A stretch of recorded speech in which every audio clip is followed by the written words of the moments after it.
गरुड़ पुराण कहता है कि मौत के उस आखिरी पल में आत्मा इतनी भयानक पीड़ा सहती है कि शरीर कांप उठता है। क्या आप सब जानते हैं कि आत्मा शरीर से कैसे निकलती है? सिर से या पैरों से? गरुड़ पुराण इसी राज को खोलता है दोस्तों। गरुड़ पुराण बताता है कि अच्छे कर्म करने वालों की आत्मा सुनहरी रोशनी बनकर निकलती है और पापी की आत्मा काली छाया बनकर। गरुड़ ने भगवान विष्णु से पूछा कि प्रभु, मृत्यु का वो क्षण कैसा होता है? और प्रभु ने जो उत्तर दिया वो रूह को कांप देने वाला था।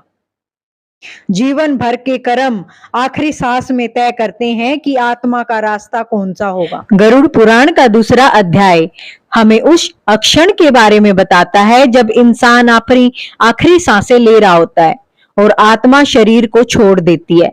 यही सवाल पक्षीराज गरुड़ ने भगवान विष्णु से किया था। गरुड़ ने विनम्रता से पूछा, प्रभु, मृत्यु का वो क्षण कैसा होता है? आत्मा को क्या अनुभव होता है? भगवान विष्णु ने मुस्कुराते हुए उत्तर दिया, हे गरुड़, मृत्यु का वो समय सबसे भयावह होता है। जब प्राणी की सांसें टूटने लगती हैं, तब उसके सामने उसके ही कर्मों का प्रतिबिंब खड़ा हो जाता है। जिसने जीवन में सत्कर्म किए, उसका मन शांत हो जाता है और उसकी आत्मा सिर के ऊपर से एक सुनहरी रोशनी बनकर निकलती है। देवदूत उसे दिव्य मार्ग दिखाते हैं और आत्मा बड़ी शांति के साथ आगे बढ़ती है। लेकिन जिसने पाप किए, जिसकी जिंदगी मोह और लोभ में बीती, उसकी आत्मा शरीर छोड़ते समय भयानक पीड़ा सहती है। वो पैरों या निचले मार्गों से काले धुएं की तरह बाहर निकलती है और तभी यमदूत आते हैं और उसे लेकर जाते हैं। विष्णु जी ने यमदूतों का स्वरूप भी बताया कि वो काले विशालकाय होते हैं। उनकी आंखें अंगारों की तरह लाल होती है और हाथों में बड़ा सा फंदा होता है। जब वे प्रकट होते हैं तो उनकी गर्जना सुनकर आत्मा डर के मारे कांप उठती है।